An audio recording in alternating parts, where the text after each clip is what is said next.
tanpa adanya pembuktian terlebih dahulu bahwa ijazah Jokowi adalah benar dan sah secara hukum.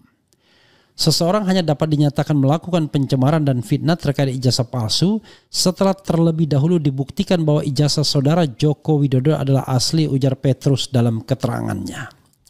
Ia menekankan bahwa pembuktian keaslian ijazah hanya bisa ditetapkan melalui putusan pengadilan yang berkekuatan hukum tetap. Tanpa itu, tidak ada landasan hukum yang sah untuk menyatakan bahwa tuduhan terhadap Jokowi. Tim advokasi kami sudah mendapatkan, mohon izin, masih di tangan kami. Karena atas pesan dari yang bersangkutan kami memegang amanah betul. Jangan ditunjukkan dulu, nanti di pengadilan baru ditunjukkan. Tapi saya tidak mau hanya omong-omong. Saya tunjukkan nanti analisisnya. Jadi fakta ini, bukan cuma omong-omong seperti pihak sono. Ya. Ada 5 bendel, sekali lagi, ada 5 bendel ijazah plus transkrip nilai asli dari UGM, Universitas Gadjah Mada. Bukan UPP, Universitas Pasar Pojok Pramuka, ya, yang diserahkan secara baik, berjiwa nasionalis oleh kakak-kakak kelas saya, karena saya angkatan saya lulus 91, beliau itu angkatan 85, dan tidak hanya dari Fakultas Kehutanan, ada juga fakultas lain, tapi tahunnya sama, lulus 85, semuanya asli. Dan apa bedanya? Ternyata perbedaannya sangat tajam dengan yang disebut ijazah miliknya Joko Widodo. Apa ketajamannya? Ini baru saya katakan. Assalamualaikum warahmatullahi wabarakatuh. Sobat RH sekalian, jumpa lagi kita di channel yang keren ini. Keren, cadas. Ya, sobat RH sekalian, ada 2 hal yang ingin saya garis bawahi. Pertama, ya, terkait dengan ngomong-ngomong kota-kota. Luar biasa juga ya. Jadi saudara sekalian, apa tadi saya mau bilang dua hal tadi, saya terdistrak. Oke. Tapi yang jelas lawyer Suryo mengatakan tidak dapat ditingkatkan ke penyidikan. Nah, saya setuju sobat era sekalian dengan pernyataan itu dari awal. Karena apa yang dilakukan Polda Metro Jaya melanggar undang-undang kalau dia menaikkan ke tahap penyidikan tanpa kejelasan mengenai dokumen ijazah asli atau palsu. Karena semua muaranya ke sana. Mau digunakan pasal apapun kan intinya adalah ke sana, core bisnisnya. Sebagai penegak hukum yang adil nggak bisa digeser.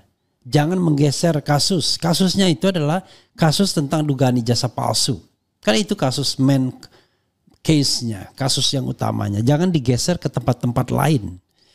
Kalau itu maka kita akan berhadapan dengan undang-undang. Dan kalau saya capek ngomong tentang konstitusi yang tidak pernah dipahami juga oleh penegak hukum, ya kita ngomong undang-undang.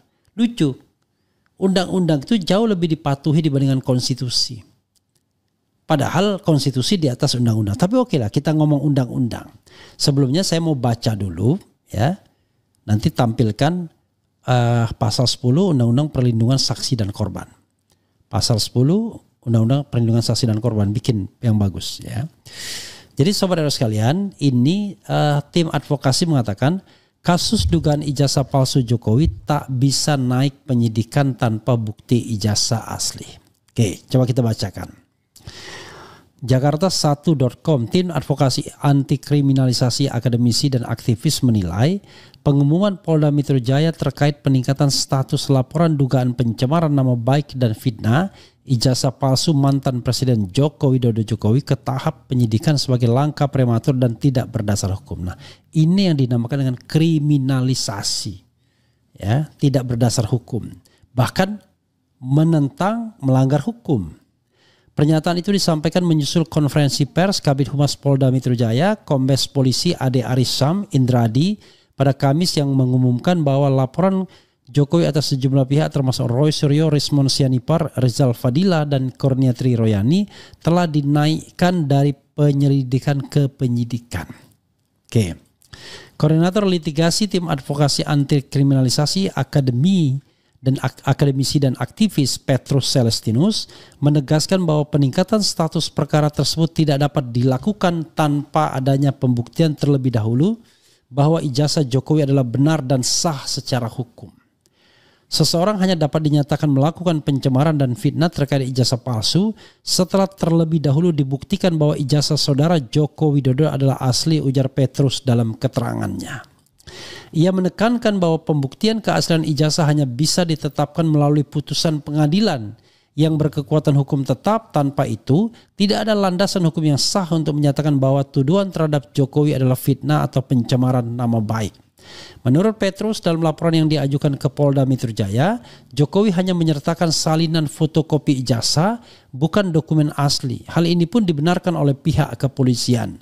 Bukti ijazah yang dimiliki penyidik Polda Metro Jaya hanya berupa fotokopi, ungkap Kombes Ade Ari dalam konferensi pers. Bayangkan, digital, analogik ya. Ternyata hanya fotokopi saja. Padahal lanjut Petrus, berdasarkan pasal 184 KUHP, dokumen fotokopi tidak termasuk alat bukti yang sah dalam hukum acara pidana. Karena itu, dasar hukum untuk menaikkan status perkara ke penyidikan menjadi lemah. Dalam hukum pembuktian, dokumen fotokopi tidak memiliki kekuatan hukum dan bukan termasuk alat bukti yang sah, tegas Petrus Celestinus.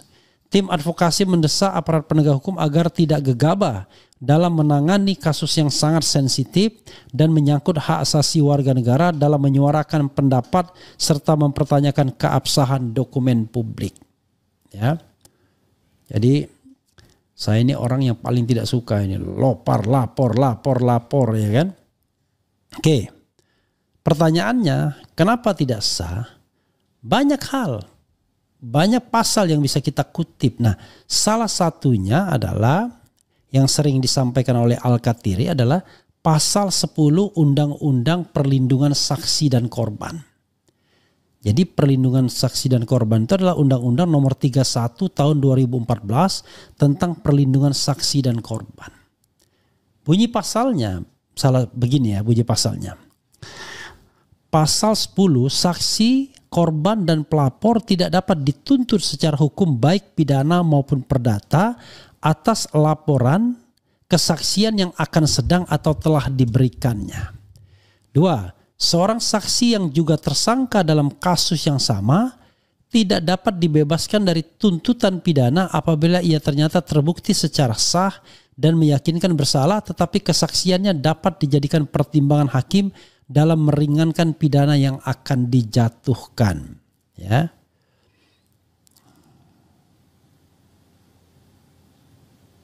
Kemudian 3, ketentuan sebagaimana dimaksud pada ayat 1 tidak berlaku terhadap saksi, korban dan pelapor yang memberikan keterangan tidak dengan itikat baik. Oke, ya.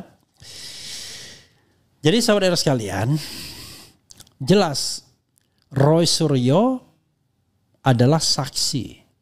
Dr. Tifa adalah saksi.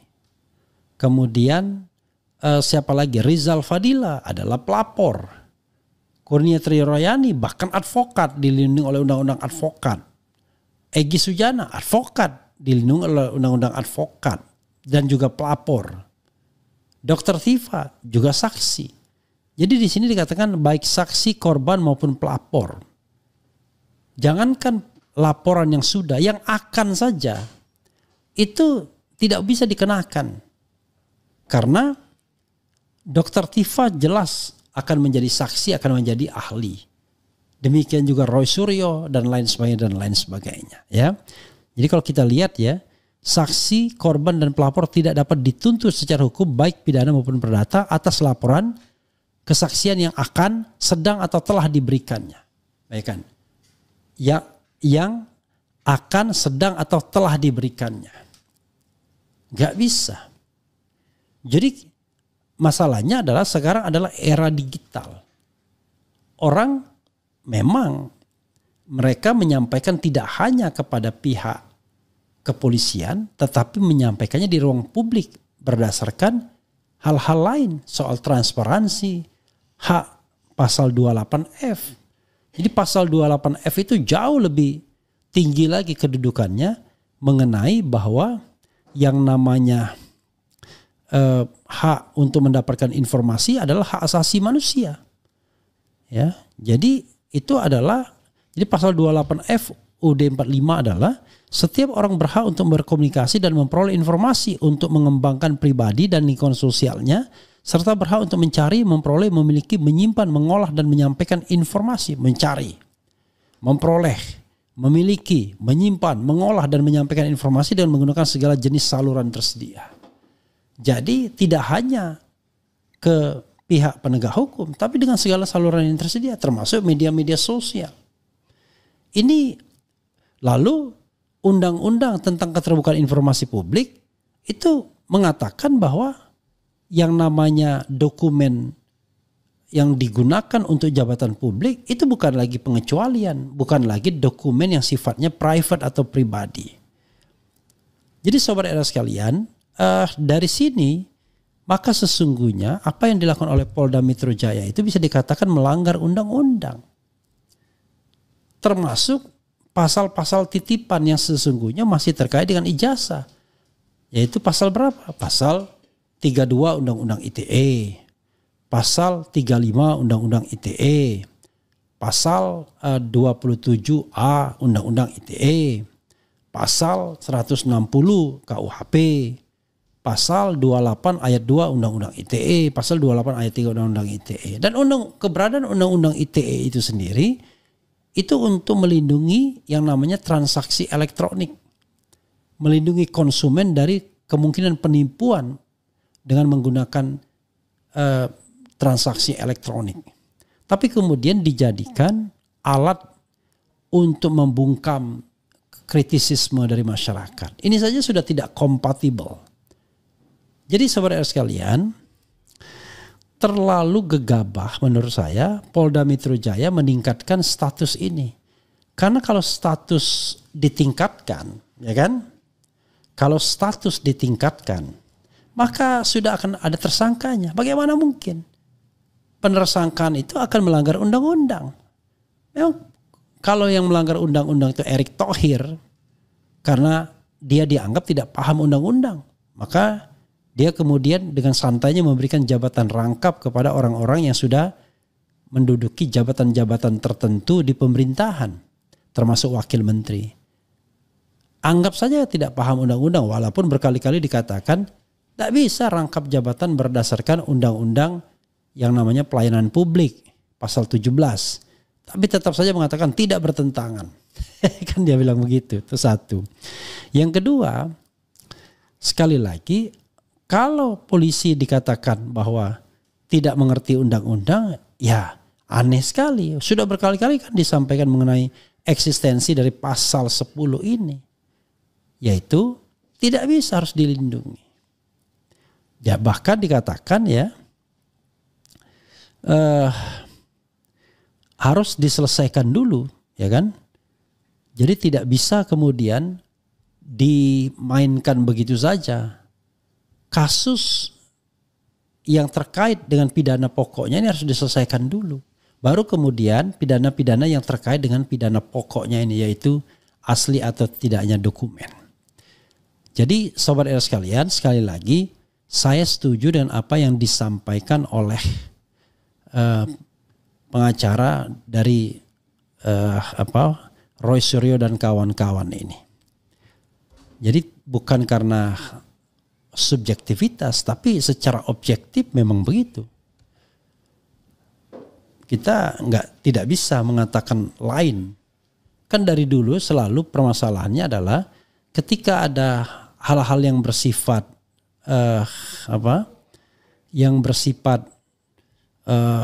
ujaran kebencian, yang bersifat fitnah, yang pencemaran nama baik, ketika itu dikenakan kepada pejabat, maka sangat kentara betul adalah upaya untuk melindungi sang pejabat.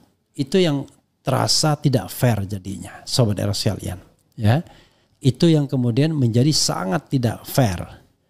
Ya. Oke, sobat era sekalian, jadi sekali lagi harus diselesaikan terlebih dahulu kasusnya, barulah kemudian bisa dikenakan apakah ada yang namanya apa istilahnya ya, ada yang namanya ujaran kebencian ada yang namanya apa saja yang terkait pencemaran kalau kasusnya sudah diselesaikan. Tapi kalau kasusnya belum diselesaikan, ya mana bisa kita kemudian mengatakan bahwa telah terjadi apa istilahnya pencemaran nama baik dan lain sebagainya. Begitu sobat RH sekalian. Coba saya penasaran dengan ada tambahan pasal kali ya. Apalagi ya, coba kita lihat ada perubahannya nih ya. Jadi oke, pasal 10 kelihatannya tidak menggunakan pasal saya harus membacakan pasalnya. Sepertinya pasal yang disampaikan ke saya tadi adalah pasal yang undang-undang lama. Gunakan undang-undang 31 tahun 2000, pasal 31 tahun 2014 bro. Jangan Jadi ayat satunya adalah saksi, korban, saksi pelaku dan atau pelapor tidak dapat dituntut secara hukum baik pidana maupun perdata atas kesaksian dan atau laporan yang akan, sedang atau telah diberikannya. Kecuali kesaksian atau laporan tersebut diberikan tidak dengan itikat baik. Itu bunyinya yang baru ya. Ini saya harus mengubah lagi nih.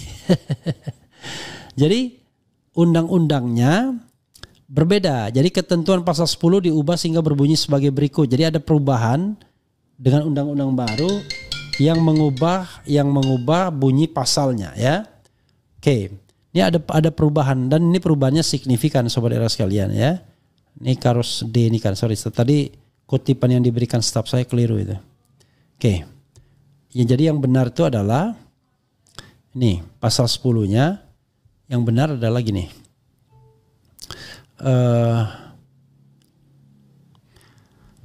Jadi undang-undang nomor 31 tahun 2014 ya, sekali lagi ya. Itu perubahan undang-undang sebelumnya. Jadi ayat satunya pasal 10 ayat 1, saksi, korban, saksi pelaku dan atau pelapor tidak dapat dituntut secara hukum baik pidana maupun perdata atas kesaksian dan atau laporan yang akan, sedang atau telah diberikannya, kecuali kesaksian atau laporan tersebut diberikan tidak dengan itikat baik. Itu satu.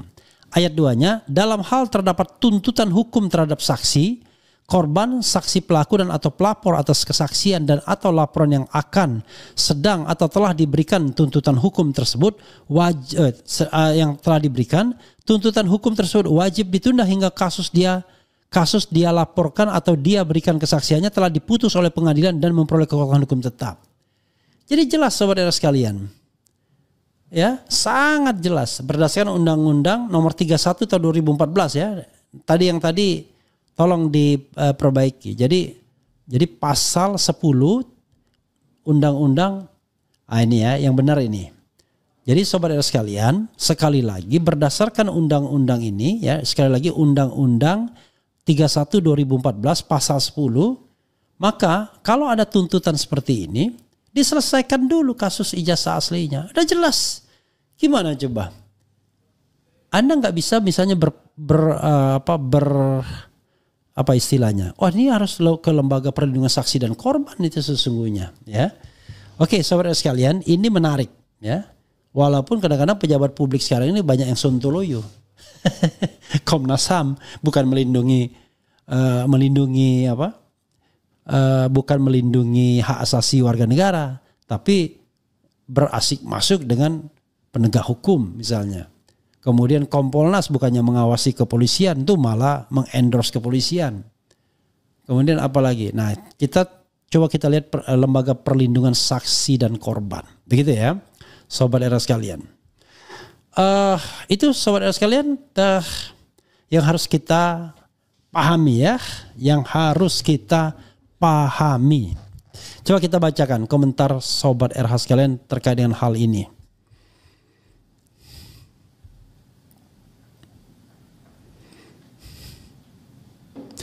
Waalaikumsalam, keren, cadas ya. Kemudian keren, cadas, menyala Abang Refli Harun ya, harum dan mewangi. Bagaimanapun ternak Mulyono yang bayaran masih berkeliaran di mana-mana. Lanjut Mas Suryo CS, tetap semangat agar terang benderang kasus ijazah palsu ini. Jadi kita cicil saja. Dengan satu undang-undang saja itu sudah batal yang namanya proses di Polda Metro Jaya. Harus ditunda. Harus selesai dulu, dan sepanjang tidak ada putusan pengadilan yang berkekuatan hukum tetap yang menyatakan ijazah Jokowi asli, maka tidak akan ada yang namanya tuntutan terhadap asli dan tidaknya ijazah tersebut atau pidana. Makanya coba yang namanya pengadilan perdata kemarin lakukan terobosan hukum. Buktikan ijazahnya palsu atau tidak. Lalu yang lain ya sudah tidak usah kabulkan soal ganti rugi dan lain sebagainya. Cukup pernyataan bahwa dinyatakan asli atau tidak. Kan begitu, dengan konsekuensi-konsekuensi yang barangkali measurable, yang terukur ya. Nah sekarang orang mau ditersangkakan tapi ijazah tidak pernah dibuktikan. Oke. Kemudian Prabowo ini pro rakyat atau pro Jokowi? Kenapa Bareskrim Polda tidak lidik dan sidik OSIS CRP yang lebih merendahkan Jokowi serendah-rendahnya? Sebaiknya Jokowi mengaku dan minta maaf saja. Polisi kalau nekat kriminalisasi Pak Rismon dan kawan-kawan, bukti dokumen-dokumen ijazah asli angkatan 85 mungkin akan dibuka dan itu akan sangat telak ijazah Jokowi adalah palsu. Apa kabar PIK 2 dibalik gonjang-ganjing ijazah palsu ya? Problemnya Jokowi tidak akan menunjukkan ijazahnya jika diminta oleh pengadilan.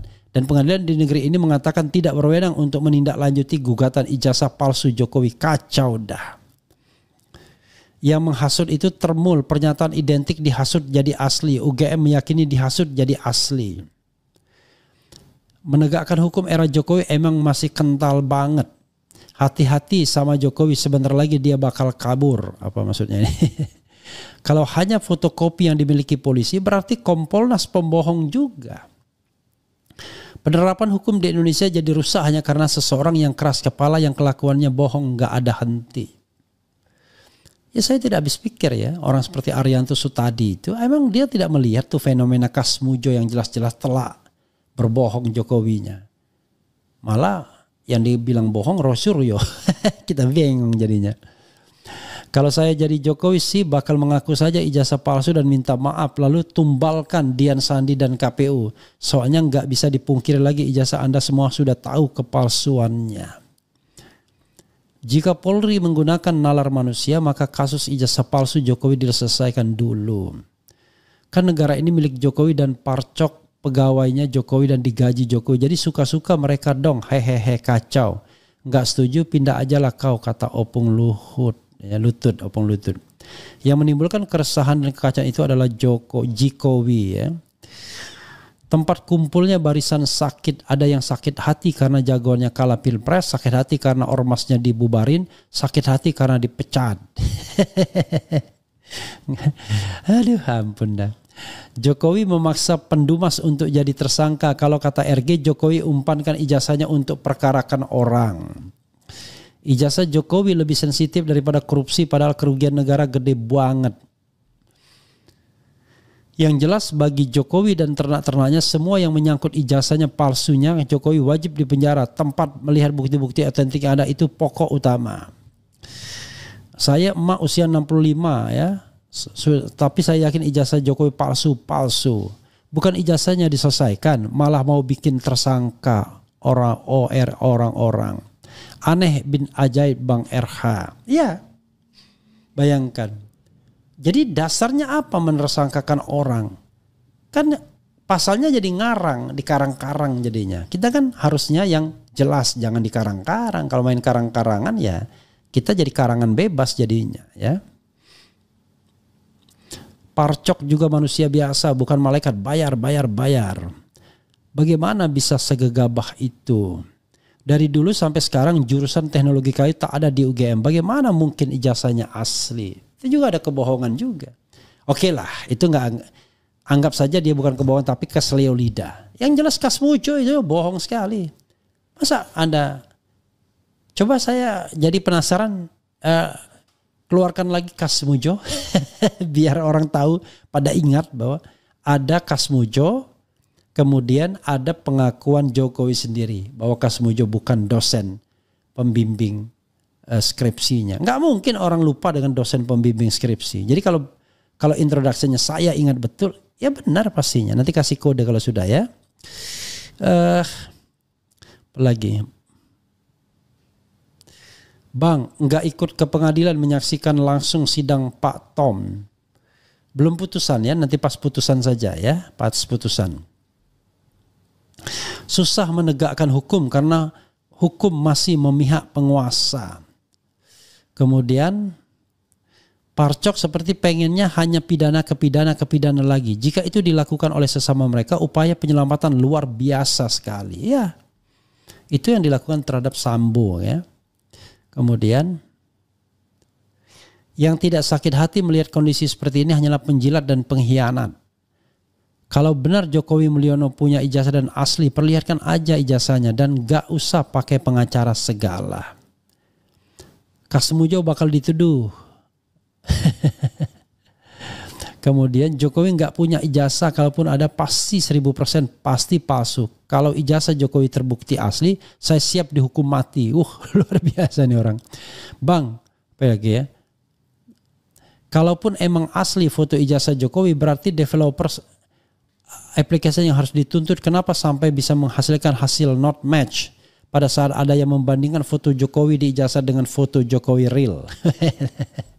Sudah ya. Oke, silakan coba lihat lagi soal Kasmujo itu yang bohong. Yang pertama saya ingin menyampaikan penghargaan yang setinggi-tingginya kepada dosen pembimbing saya, Bapak Kasmujo. Tadi ada tadi. Ke depan Pak Kasmujo.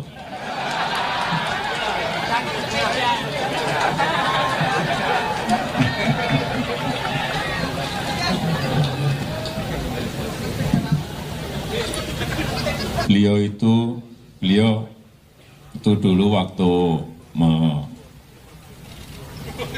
membimbing saya, seingat saya galak sekali.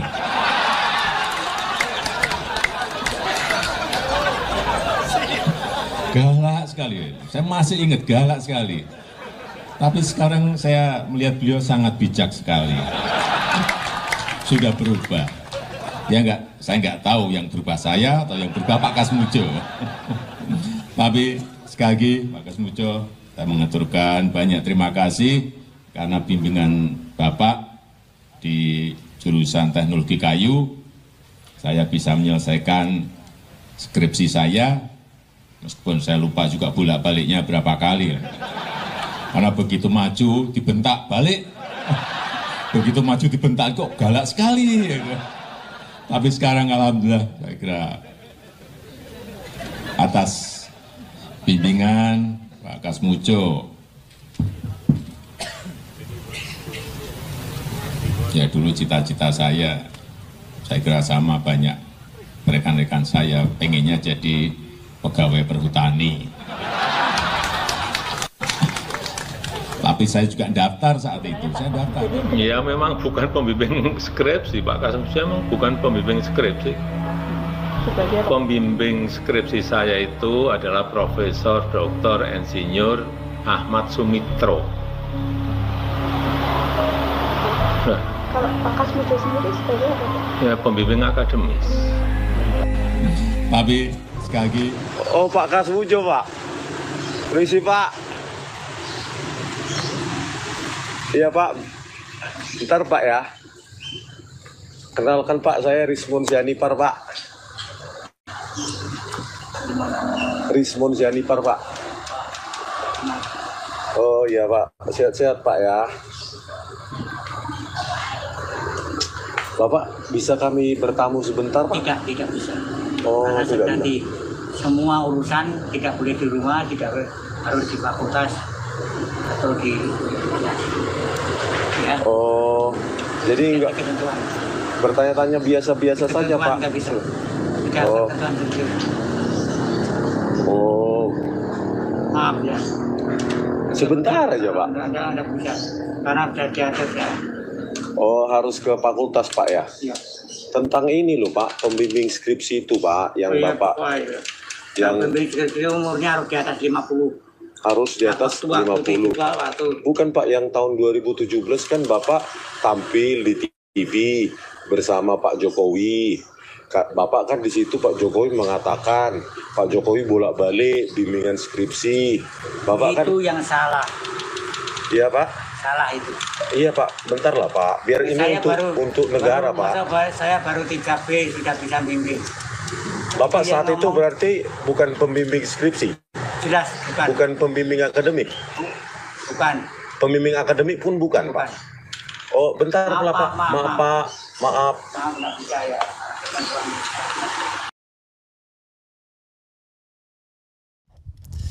Nah, sahabat sekalian, ya itu yang namanya yang bohong itu. Tunjukkan atau bilang bahwa video ini fake gitu. Kan nggak ada bantahan bahwa video itu. Pertama, video itu resmi, yang pertama, yang kedua dibikin atau interview Pak Jokowi sendiri, yang ketiga dibuat respon. Nggak ada yang fake informasinya. Informasinya benar semua.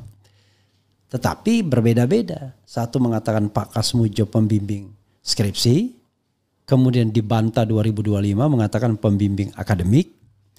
Tetapi pada 2025 oleh respon dibantah dua-duanya, akademik tidak, skripsi sebelumnya juga tidak. Jadi kalau mau dilakukan investigasi berita bohong ya yang ini. Kalau saya ya namanya mikirnya lurus-lurus. Ini kan jadi petunjuk bahwa there must be something with ijazah Pak Jokowi, kan begitu. Jadi jangan kemudian mensasar orang untuk mengkriminalkan. Jadi kalau dibilang kriminalisasi, iya. Jadi pengertian kriminalisasi itu bukan kata-kata cengeng. Kriminalisasi itu adalah sebuah perbuatan yang tidak ada dasar hukumnya untuk dikatakan kriminal. Lah ini perbuatan atau tidak ada perbuatannya yang bisa dikatakan itu adalah perbuatan atau sebuah tindak pidana. Atau katakanlah dia tidak melakukan tindak pidana tetapi dijadikan tersangka. Nah itu kriminalisasi namanya. Atau diproses untuk menjadi tersangka dalam proses penyelidikan. Gak ada tindak pidananya. Sementara untuk Pak Jokowi tindak pidananya itu cetowelo-welo, jelas tindak pidananya. Ada bukti dokumennya itu sendiri, ada keterangan ahli, kemudian ada petunjuk. Nanti keterangan saksi bisa dicari, banyak keterangan saksi. Saksi-saksi yang bisa diajukan tuh banyak sekali. Jadi ada semua, keterangan saksi ada, keterangan ahli ada, kemudian dokumen atau suratnya ada, petunjuknya juga ada. Minimal 4 jenis itu terpenuhi. Begitu sobat era sekalian. Dokumen elektroniknya ada juga, 5 jenis terpenuhi. Jadi saudara sekalian, kita hanya ingin meluruskan saja. Hidup ini memang begitulah. Sering sekali ada hal-hal yang kadang-kadang ya, yang kadang-kadang membuat kita prihatin. Tetapi ya tetap kita harus sampaikan. Kemudian dilihat dari atas Monas aja itu bukan foto Jokowi yang diijazah. Lucu bangsaku. Sama Barreskrim juga memberitakan berita bohong yang bilang Jokowi KKN tahun 83 tapi dibantah Jokowi awal tahun 85. Ya katakanlah dia salah itu, kalau itu kan barangkali not with intention. Tapi secara keseluruhan kita harus lihat apakah ada intention untuk menutup atau mengaburkan persoalan atau obstruction of justice kan gitu. Bang, apakah sikap Polri yang membuat kacau yang tidak netral sebagai pengayom masyarakat bisa diinvestigasi oleh lembaga internasional? Ya tidak perlulah, cukup presiden turun tangan, perintahkan polisi untuk bertindak netral dan profesional. Kalau enggak ya berhentikan Kapolrinya, kan begitu caranya. Berdasarkan pengaduan masyarakat atau monitoring saja. Kan bisa dimonitor yang terjadi di society. Masa masyarakat harus ke tangga istana dulu mohon-mohon baru kemudian istana turun tangan. Kan tidak begitu istana. Istana itu harus betul-betul mengikuti denyut nadi keadilan di masyarakat. Kalau ada yang namanya abuse of power, ya lindungi. Apalagi kalau abuse of powernya dilakukan oleh aparat penegak hukum yang notabene di bawah presiden. Jadi presiden bisa turun tangan. Oh, presiden tidak boleh intervensi dalam kasus pidana. Ya itu kalau penegakan hukumnya benar. Kalau penegakan hukumnya nggak benar ya wajib intervensi dia. sebagai pemegang mandat rakyat untuk melindungi segenap bangsa dan seluruh tumpah darah. Begitu Sobat Era sekalian. Dah, kita nyanyikan dulu.